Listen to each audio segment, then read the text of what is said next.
citing his June 2018 letter. Here now with reaction to today's breaking news, we have Congressman John Ratcliffe, Congressman Devin Nunes, Congressman Mark Meadows. Good to see you all. Let me start with a general overview. Congressman Mark Meadows, your reaction to today and what is coming.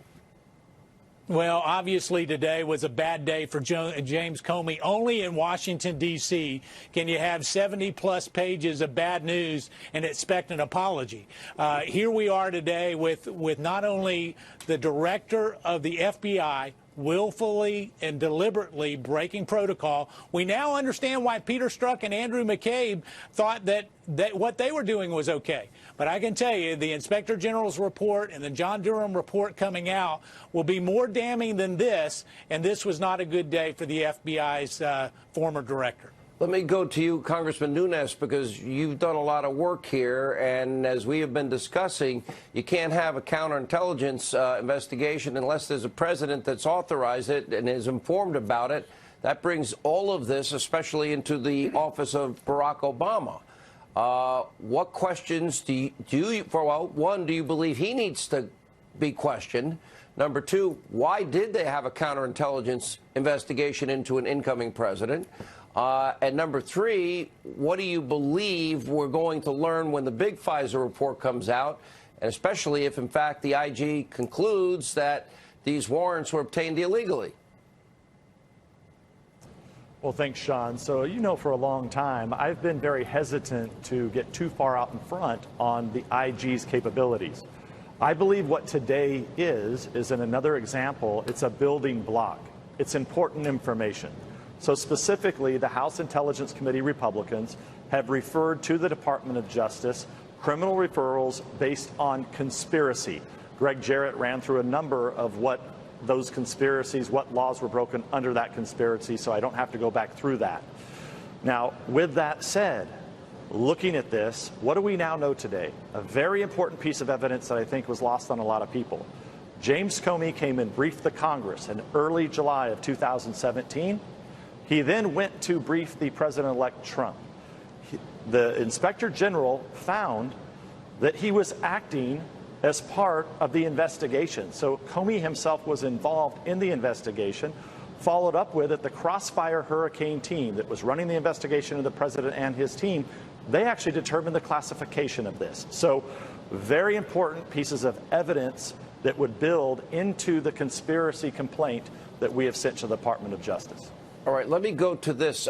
John Ratcliffe, it was pointed out to me by Jason Chaffetz, your former colleague, that it was you who first said that there is, on top of a FISA application, the word verified. Is that true? That's true. I think one of the... Go ahead. Go ahead. I was going to say one of the points that I think your viewers need to take away from today, Sean, is something that folks haven't really talked about. I know they're not going to read the whole IG report, but they can go to page 60, the conclusion of the Inspector General, and it tells you everything you need to know about Jim Comey and every decision that he made throughout all of these investigations. The Inspector General, the Obama-appointed Inspector General watchdog, said that Jim Comey did the one thing that any FBI agent, much less an FBI director, should ever do, which is allow their personal opinions, their personal animus, their personal desires to influence official conduct. And Jim Comey promised us that he never did that. But on page 60, the Inspector General, literally all of the actions and all of the decisions made by Jim Comey's FBI throughout his tenure. This is such a narrow sliver of what will be cascading amounts of information that are coming in. But to stay with you, Congressman Ratcliffe, because we now know the Inspector General, his big report that's coming on FISA abuse. We know that the information from the Nunes report, who's sitting right there, and from the Grassley-Graham report, that the bulk of information to obtain those warrants was Hillary Clinton's bought and paid for dirty dossier, that James Comey in particular and the FBI and DOJ were warned on multiple occasions that Steele had a political agenda, Hillary paid for it, and none of it's verified. Now, if the top of the FISA application says verified, and you go with unverifiable information, does that, to you, mean perjury, premeditated fraud on a court, denying constitutional rights of other citizens, obstruction of real justice? Do all those laws now come into play based on your knowledge of FISA applications? Sean, I think anyone that worked on and signed off on those FISA applications is going to get tremendous scrutiny and should for that reason. The Steele dossier, I can tell you, was front and center in that FISA application. But beyond that, and back to Jim Comey and some of the decisions that were made, information that was not in there that I have seen, exculpatory information that was not presented to the court and that the court should have been allowed to look at.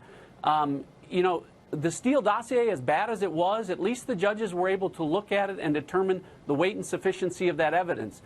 The bigger problem for a lot of folks is there was exculpatory information that wasn't presented to the court. Right. You know, also, little birdie's beginning to tell me I might be over another target, Mark Meadows, and that is that apparently the FBI may have treated Hillary Clinton on the issue of Russian interference into her campaign. They didn't treat her campaign the way they treated Donald Trump. I don't know. Does that sound like something that's over the target to you?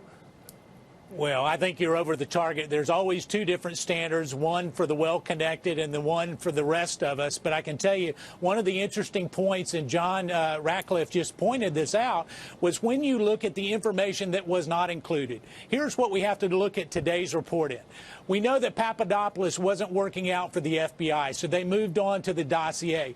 We know that in October of 2016 that they knew that they had credibility problems with what we now know as the Steele dossier. So what did they do?